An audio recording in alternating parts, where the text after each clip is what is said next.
The dispute between Disney and Governor Ron DeSantis took an instant turn one day before the state dissolved the 25,000-acre theme park tax district. The old board held a public meeting.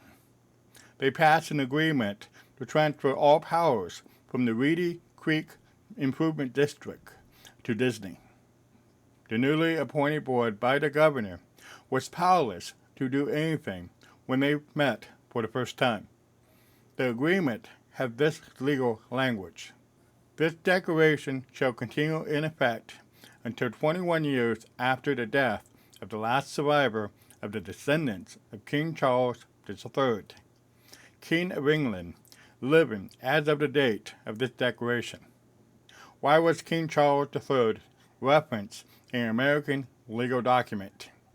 The legal language is called the Royal Clause. The duration for property agreements is limited by the lifetime of a specific person and or their descendants, plus 21 years. For the United Kingdom and most Commonwealth countries, the monarch of England is the specified person, hence the Royal Clause. In the United States, similar clauses are tied to prominent families like the Kennedys and the Rockefellers, sometimes called the President Clause when a president is a specified person.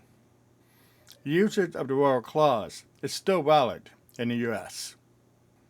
I read articles that said that Disney had tied up the tax district for the next 30 years. I don't know where that particular number is coming from.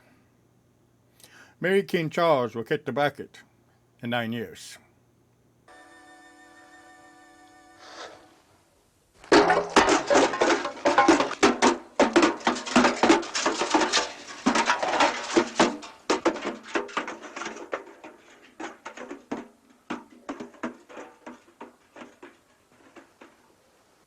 While King Charles is specified in the clause, his lifetime doesn't limit the duration of the agreement.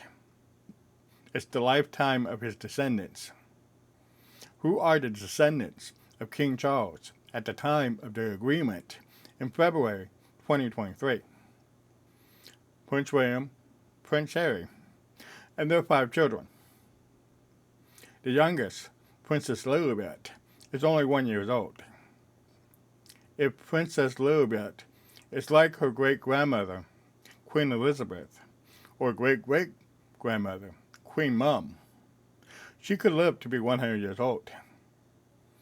Disney could have the tax district tied up for the next 121 years. This wasn't the first time that Disney used the law to tie up property for a century. Disney's first animated feature was the black and white short Steamboat Willie in 1928.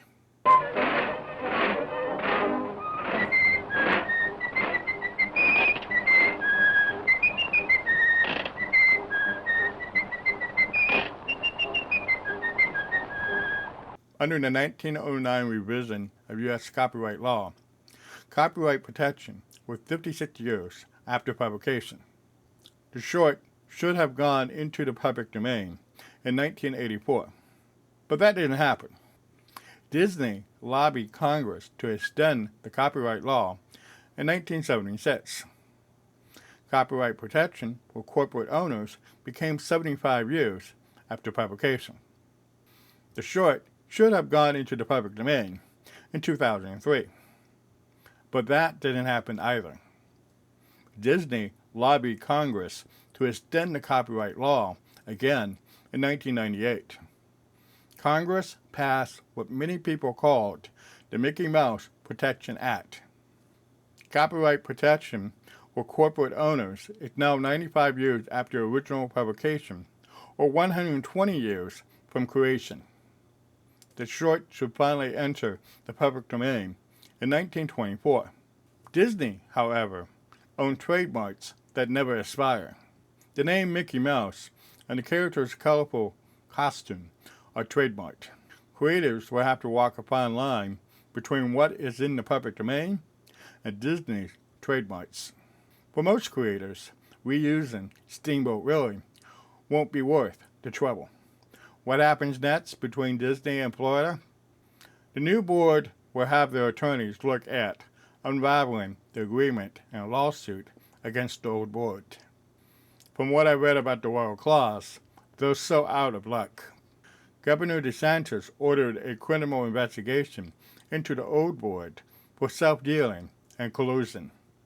He's also threatening to raise hotel taxes and put tolls on the roads leading into the theme park. I suspect the governor will also be out of luck in picking a fight with the state's largest employer. Let me know what you think about Disney using the royal clause in the comments below. Please like the video and subscribe to the channel if you haven't already. Click on the notification bell to see more videos like this. Thank you for watching.